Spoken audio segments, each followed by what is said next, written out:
2 മാസം മുഴുവൻ റസൂലുള്ളാഹി സ്വല്ലല്ലാഹു അലൈഹി വസല്ലം വീട്ടിൽ തീ പുകഞ്ഞിട്ടില്ല എന്ന്. അപ്പോൾ ഉർവ റളിയല്ലാഹു തങ്ങൾ ചോദിക്കൂലോ, എളയമേ നിങ്ങളെന്താണ് അപ്പോൾ ഭക്ഷിക്കൽ, നിങ്ങളങ്ങനെ ജീവിതം മുന്നോട്ട് കൊണ്ടുപോകാൻ എങ്ങനെയാണെന്ന് ചിന്തിക്കുമല്ലോ. ഖാലത്ത്, അപ്പോൾ ആയിഷ ബീവി പറഞ്ഞു, അസ്വദാൻ, 2 കറുത്ത കാര്യങ്ങൾ കൊണ്ടാണ് നമ്മൾ ജീവിതം നടത്തൽ. അത്തമറു വൽമാ, ഈത്തപ്പഴവും വെള്ളവും കൊണ്ട്. അവർ 2 മാസം ഭക്ഷണം കഴിക്കുന്നത് ഈത്തപ്പഴവും വെള്ളമായിരുന്നു. റസൂലുള്ളാഹിയുടെ വീട്ടിലെ കഥയായി പറയണത്. നമുക്ക് ഒരു നേരം വീട്ടിൽ മീനില്ലെങ്കിൽ, ഇറച്ചിയില്ലെങ്കിൽ, അല്ലെങ്കിൽ ആഴ്ചയിൽ 2 ദിവസം നമ്മൾ പുറത്ത് പോയിട്ടില്ലെങ്കിൽ, മന്തി കഴിച്ചിട്ടില്ലെങ്കിൽ കംപ്ലൈൻറ്റ്. എന്താ എൻ്റെ ജീവിതത്തിലുള്ളത്? ജീവിതമൊക്കെ കോഞ്ഞാട്ടായി പോയില്ലേ? ലൈഫ് എന്തിന് പറ്റും? ഇതൊക്കെ നമ്മളെ ചോദ്യങ്ങൾ.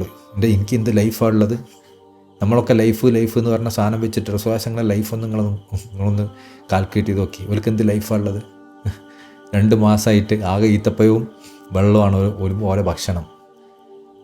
എന്ത് ലൈഫാണ്? ആ ലൈഫൊക്കെ മതി നമുക്കും. നമ്മളതിനു വേണ്ടി പ്രാർത്ഥിച്ചിട്ടില്ലെങ്കിലും നമ്മൾ അതിൻ്റെ എന്തെങ്കിലും ഒരു അംശം, എവിടെയെങ്കിലും ഒരു തരിയൊക്കെ അല്ലാഹു നമ്മൾ രുചിപ്പിക്കുമ്പോഴത്തേക്ക് നമ്മളെ ഈമാൻ തകർന്നു പോകാൻ പാടില്ലല്ലോ.